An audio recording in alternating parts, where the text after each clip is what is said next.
आपल्या टाकळी उपकेंद्रातील आदरणीय काशीद सर या ठिकाणी आलेले आहेत. त्यांनी आपल्या बोरवेलमध्ये TCL पावडर टाकून त्याचं शुद्धीकरण केलेलं आहे.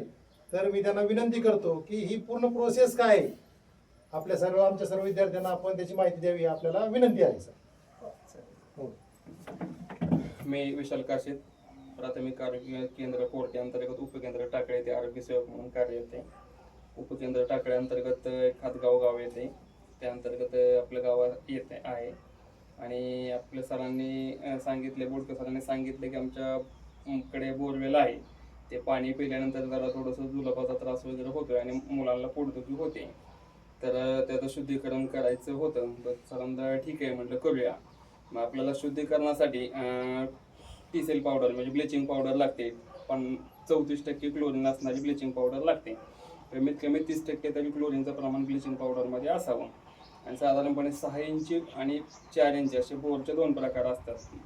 मग 6 इंची बोरसाठी आपल्याला 300 ग्राम क्लोरीन पावडर लागते आणि 4 इंची बोरसाठी 150 ग्राम लागते. त्याच्यात पण ते पाण्याच्या खोलीनुसार, व्यासानुसार त्याचं आकारमान बदलू शकतं. आणि मग त्याच्यानुसार आपण 6 इंची बोरसाठी 300 ग्राम क्लोरीन पावडर घेतलेली होती. घेतल्यानंतर ते पाण्यात पावडर मिसळायची, निवळी करायची, विरघळून द्यायची पूर्णपणे. विरघळून दिल्यानंतर एक 15-20 मिनिटं थांबायचं, जेणेकरून त्याच्यामध्ये वरती आलेला चुना जो आहे तो खाली तळाला जाईल आणि वरती फक्त क्लोरीनयुक्त निवळी राहील.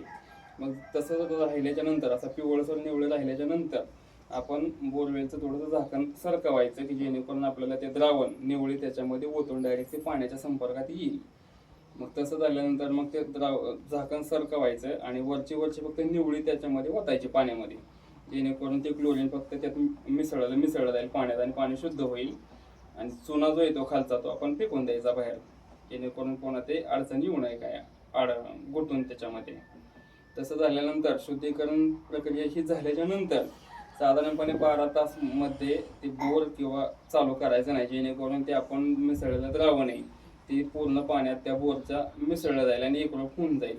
मग त्याच्यानंतर 12 तासानंतर थोडा वेळ चालू करायचं बोर, एक वरचं पाणी जाऊन द्यायचं आणि मग रेग्युलर पाणी आपण वापरायला चालू करायचं, जेणेकरून एकदम क्लोरीनयुक्त जर पाणी जर त्याच्या पाईपमधून जर बाहेर आलं तर घसादुखी आणि एकदम पुन्हा पोटदुखी वगैरे होऊ शकते.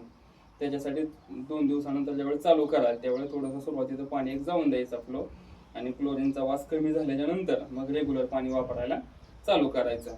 साधारणपणे 6 महिन्यातून एकदा किमान बोरवेलचे शुद्धीकरण होणं गरजेचं आहे. तसं 1 वर्षभरापर्यंत चालू शकतं जर पाण्याचा काही त्रास वगैरे होत नसेल तर, पण किमान 6 महिन्याला तरी शुद्धीकरण होणं गरजेचं आहे. त्या अशुद्ध पाण्यामुळे काय होतं, पावसाचं पाणी डायरेक्ट पडलं की ते झिरपून न झिरपता किंवा काही वेळेस डायरेक्टली आपल्याला जे काही सोर्स आपण जो उपलब्ध केलेला आहे पिण्यासाठी त्याच्यामध्ये मिसळलं जातं. त्याच्यामुळे जमिनीवरचे घाण किंवा त्याच्यातले काही जंतू जीवाणू त्यात मिसळले जाऊन ते त्रास होतो, कोणा पोटदुखी, जुलाब, मळमळ. ह्याच्यासाठी आपण शुद्धीकरण करणं गरजेचं आहे. आणि तसं वाटल्यानंतर आपण ते लक्षणं काय दिसले की शुद्धीकरण करणं गरजेचं पडतं आपल्याला. पाणी वगैरे साठून राहतं, डासांची उत्पत्ती वाढते, तर या डासांमुळे कीटकजन्य आजार होतात, जसं की मलेरिया, डेंगू, चिकनगुनिया. त्याच्यामुळे डास वगैरे जिथं असतील त्या ठिकाणी जरा घराच्या आजूबाजूला हे घरी सांगायचं किंवा पाणी साचलं नाही पाहिजे. नारळाच्या करवंट्या, टायरमध्ये जर पाणी साचत असेल तर ती मोकळं करायचं. डेरा वगैरे उन्हाळ्यातला ठेवला असेल तर ती उलटा ठेवायचा, जेणेकरून त्यात पाणी जाऊन डासाने अंडे घातले नाहीत पाहिजेत. काय होतं, डास काय स्वच्छ पाण्यात आणि आडगळीच्या ठिकाणी अंडे घातले जातात, त्याच्यात डास उत्पत्ती होती. ह्याच्यामुळे कीटकजन्य आजार पसरले जातात. तर ती थोडीशी काळजी घ्यायची आणि कीटकजन्य आजार डासांपासून होणाऱ्यांना नियंत्रण मिळवता येतं आपल्याला अशा प्रकारेच. उपचारापेक्षा प्रतिबंध कधीही चांगला. त्याच्यामुळे आजार झाल्यानंतर उपचार करून घेण्यापेक्षा थोडेसे आधी जर आपण असे प्रयत्न केले काळजीपूर्वक सोपे तर निश्चितपणे जलजन्य आणि कीटकजन्य आजारांवर आपल्याला वेळेत नियंत्रण साधता येतं आणि पुढील धोका टाळला जातो. काळजी घ्या. सर, आता आपण जी बॅग आणली ती बॅग मध्ये म्हणजे आम्ही आता तुम्ही ज्यावेळेस बॅग खोलली त्यावेळेस आम्ही पाहिलं की त्या बॅग मध्ये अजून एक काळी पिशवी होती. हा बरोबर सर, कारण म्हणजे ती कारण काय आमच्या मुलांना एकदा सांगितलं बरोबर. आता कसं होतं सर, ते चुन्यामध्ये जी काही क्लोरीन वायू मिसळलेला आहे शेवटी, म्हणजे गॅस फॉर्म आहे तो. मग तो गॅस फॉर्म आहे का नाही, ते जरा वातावरणाच्या संपर्कात जर आला तर ते लीक होतं आणि त्याचं प्रमाण जे का नाही क्लोरीनचं त्या बॅगमध्ये ते कमी होते. त्याच्यामुळे ते बॅगमध्ये बॅग घालून ते जेणेकरून त्याचा हवेशी संपर्क येऊ नये, म्हणजे बाष्पाशी आर्द्रतेशी संपर्क नाही आला पाहिजे. आणि ते त्याच्यासाठी ते बॅग पॅक केलेलं आहे. काळा रंग काय आहे? हा, ते शीट रिफ्लेक्शन आहे ना, आणि त्या आतमध्ये उबदार राहता येते. बरं. हे कारण उबदार राहायला पाहिजे. आर्द्रतामुळे जर दुसरा कलर असेल तर ती थोडंसं थंडी वगैरे शोषून घेणार ते आणि आतली हीट बाहेर टाकणार ते. तसा काळा रंग उष्णतेला खेचून घेतो. मग ते स्टोर झालं पाहिजे, परावृत्त नाही झालं पाहिजे. म्हणजे आता समजा आम्ही घरी स्टॉक करू शकतो का तुम्ही? थोडक्यात प्रमाणामध्ये जर जास्त प्रमाणे ते कसं होतं सर, साधारणपणे एकदा बॅग ओपन केली की साधारणपणे 15-20 दिवसात ते फार फार तर चांगल्या प्रकारे सुद्धा महिन्याभरात संपली पाहिजे ती, जेणेकरून किंवा हवेशी संपर्क कसाच नाही आला पाहिजे असा. हवेशी संपर्क आले त्यातलं क्लोरीनचं प्रमाण कमी होणार. क्लोरीन उडून गेला की मग आपल्याला त्या पावडर चुन्याचा काहीच उपयोग नाही ना नंतर. चुना जर राहिला तर मग ते नुसतं चुना शुद्धीकरणासाठी उपयोग नाही. चुना फक्त ते क्लोरीन वायू साठवण्याचं म्हणजे एक साधन आहे किंवा एक माध्यम आहे, त्याच्या मार्फत साठवलं जाते असं होतं.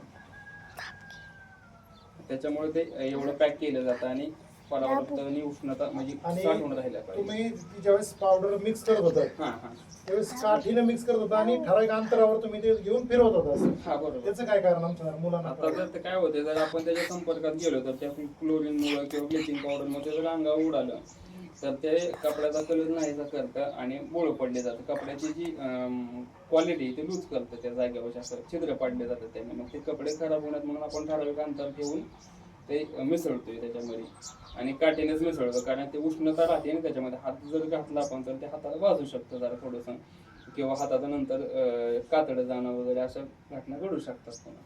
त्याच्यामुळे आपण ते शक्यतो राहून काठीनेच मिसळतो आणि थोडंसं लांब थांबवून, जेणेकरून कपडे खराब होण्यात आणि इजा होऊ नये हाताला. अशा प्रकारे काळजी घेतलीच पाहिजे. म्हणजे काळजी घेतली पाहिजे. त्याचे काय काय फायदे येतात ते आता सरांनी सांगितलंय. आपण कोणती काळजी घेतली पाहिजे किंवा ती औषध म्हणजे ती जी पावडर आहे तिची साठवणूक कशी केली जाते, कशा बॅग वापरल्या जातात, ही सगळी माहिती सरांनी आता खूप छान आपल्याला सांगितलेली आहे. ही माहिती आपण कायम ध्यानात ठेवायची. साठवणूक स्वच्छ आणि कोरड्या जागेवरच. हा, विशेष म्हणजे ती पावडर जी ठेवायची, जिथं साठवणूक करायची ती जागा स्वच्छ पाहिजे आणि कोरडी पाहिजे, ओलसर जागेत नाही. त्यामुळे ते बॅग मध्ये बॅग होत्या बघा, हे का नाही. आतल्या बॅगचा रंग कसा होता आता सांगितलं तुम्हाला. हा, काळा रंग होता, हे का नाही. सरांनी सगळी डिटेल माहिती सांगितलेली आहे. लक्षात आलं सगळ्यांच्या? बरं सर, आपण आता एखाद्या माणसाचा वैयक्तिक घरचा बोरवेल असेल आणि त्याला जर वाटलं आपल्याला हे बोरचं पाणी शुद्ध करायचं तर तो करू शकतो का? आता कसं होतं सर, आपण आता हा स्रोत आहे तो शाळा सरकारी बरोबर आणि सोर्स सार्वजनिक आहे. तर ज्या ठिकाणी कोण पाणी घेण्यासाठी आलं तर आपण त्याला नाकारू शकणार नाही. एवढा तीर आहेत माणूस गावातला. तसं वैयक्तिक बोर जर असेल तर ते माणूस नाकारू शकतो त्याला. मग तसं वैयक्तिक मालमत्ता म्हणजे खाजगी स्वरूपाची आली, खाजगी स्वरूपाच्या मालमत्तेचं आपण नाही शुद्धीकरण करू शकत. मग त्यांनी जर शुद्धीकरण करायचं असेल तर थोडंसं आता त्यांच्या पद्धतीने ग्रामपंचायतकडे एखादी थोडीफार मागणी करून ते करू शकतील TCL म्हणजे शुद्धीकरण त्यांचं. पण आपण सरकारी यंत्रणा त्यांच्या घरी जाऊन नाही शुद्धीकरण करू शकत. आपण फक्त सार्वजनिक स्रोतांचंच करू शकतो. आणि जर त्यांना वाटलं करायचं तर ते पावडर वगैरे बाहेर विकत भेटते का? हा, भेटते ना दुकानामध्ये, पण ती अशी लूज क्वांटिटीच नाही भेटत आहे, बॅगच मिळते. तुम्ही वैयक्तिक त्या औषधाच्या दुकानातून ते औषध आणू शकता आणि आपल्या घरचं बोरवेल शुद्ध करू शकता. आलं लक्षात? आणि आपण त्यांना मार्गदर्शन मार्गदर्शन करू शकता. ते काय म्हणजे बघा, करू मार्गदर्शन करतील. पावडर आपण त्यांना नाही देऊ शकत. ओके. आम्हाला क्लिअर झालं होतं की आपण खाजगी कुठल्याही स्रोताचं जलशुद्धीकरण म्हणजे त्या करू शकत नाही. ते फक्त आपल्याला मार्गदर्शन करू शकतात, आपल्याला योगदान देतील, मार्गदर्शन करतील. पण पावडर वगैरे ती जी आहे ती आपल्याला वैयक्तिक आपल्याला आणावं लागेल. कारण आपल्या बोरवेलचं पाणी हे आपलं वैयक्तिक स्वतःचं पाणी आहे. ते आपण इतरांनी जर कोणी न्यायला आलं तर आपण त्याला म्हणू शकतो बाबा तू न्यायचं नाही. पण तसं शाळेचं पाणी आपण सगळेजण वापरतो. सार्वजनिक स्रोत या सार्वजनिक स्रोत म्हणलं की तो सरकारी मालकीचा असतो आणि त्यासाठी आपले अधिकारी आपली म्हणजे प्रक्रिया राबवतात. हा, चालेल सर. अजून तुम्हाला कोणाला काय विचारायचं सर? काय शंका कोणाची? या ठिकाणी आपले आरोग्य कर्मचारी आदरणीय काशीद सर आले.